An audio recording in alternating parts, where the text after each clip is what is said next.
Hey guys, it's Dev. Welcome back to another devlog video. This is devlog number 1 of my game Horizon Cure. And today I want to share with you what I've been working on for the past month. I've managed to add a new camera system, some in-game rewards, and a completely new way of level design, which guys, I really think is really awesome. It looks so good. But before we dive in, let's recap what my game is all about. Horizon Cure is a rage-inducing precision platformer set in the near future about a very small robot, which is you the player, where after returning from a few years underground, you learn that the human race is dying. You then decide to take it upon yourself to come to humanity's aid by getting a hold of a rare, unknown resource that will save everyone. If you guys are still curious about the story, the full story is actually in my Discord community, linked in the description. Feel free to join. Alright, let's get back on track. I'm going to start off with the camera system since I really feel that it drastically changed how my game looks, feels, and operates. It's completely different now.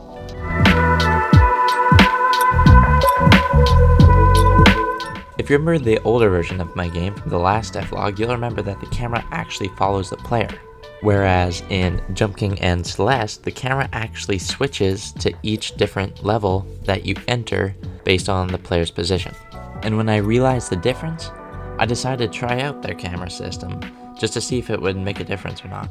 And boy did it ever. I mean, it feels so accomplishing / rewarding to be able to unlock that new area and having the freedom to explore and enjoy all the art and level design that make up that area.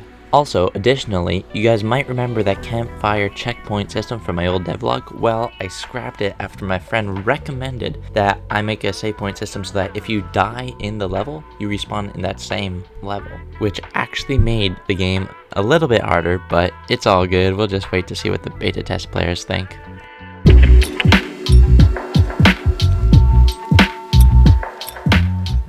Almost right after my last devlog, I started to create skins to reward players for finding Easter eggs, lore, or even just playing the game by coming across skins in different levels. I'm gonna make it so once you gain a skin, you don't have to get it again in another save and can be changed in-game or in the title screen. Without further ado, here's some of the coolest skins that I think you'll enjoy. The first skin you start out with is pretty dirty and in rough shape. It shows off the trials and tribulations you had to trek through in the dirty and rough environment that the caverns below have to offer. Here is a skin from a robot with an outer shell that has been overgrown so much, most likely due to the fact that it's probably much older than you. And here's a skin to replace your old dirty shell with a nice new refurbished one. And here's a skin of a snowman. And here's a skin of a king robot. There's a lot more skins to show, but I don't want to show them. I want to leave them a surprise, and possibly more skins coming in the future.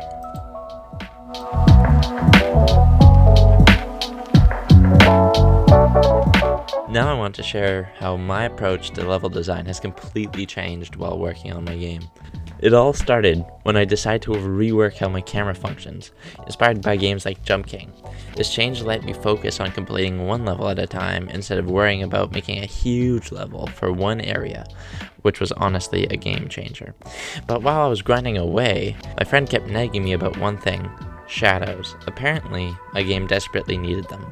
So I called up a well-renowned YouTuber and game developer, Watt Designs, for advice, and he casually dropped some knowledge about using compute shaders. And for those who don't know, compute shaders are a way to optimize certain shader effects by sending processing tasks straight to the GPU. I gave it a shot, but I gave up pretty fast. Something I definitely see myself learning in the future though. So instead of creating a dynamic shadow system like Watt did, or like Terraria, I decided to abandon tile-based level design entirely. Instead of building levels with repeating tiles, I'm now drawing each level by hand, pixel by pixel. This means I can draw my own shadows. This gives me a lot more artistic freedom and gives the game a more authentic and unique look, something you don't see in many other games. Plus, it avoids the repetitive texture issue you get with the tile-based system seen right here. It's definitely more work, but it's already paying off. Let me show you guys a sneak peek at the first area I've hand-drawn.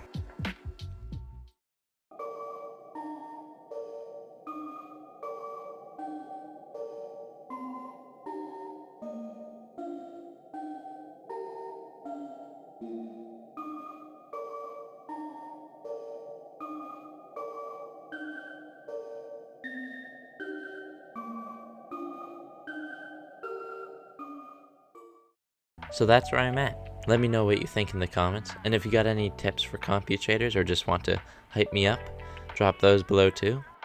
And make sure to also show Watt Design some love. I put a link to his channel in the description below. And he's making a really cool game right now that I really recommend you go see. It's really awesome.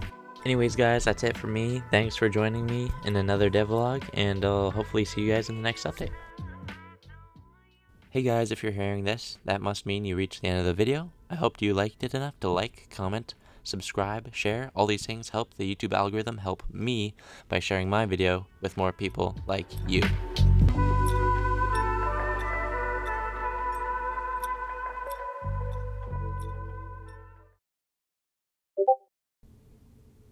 What was that? Too late to go back now.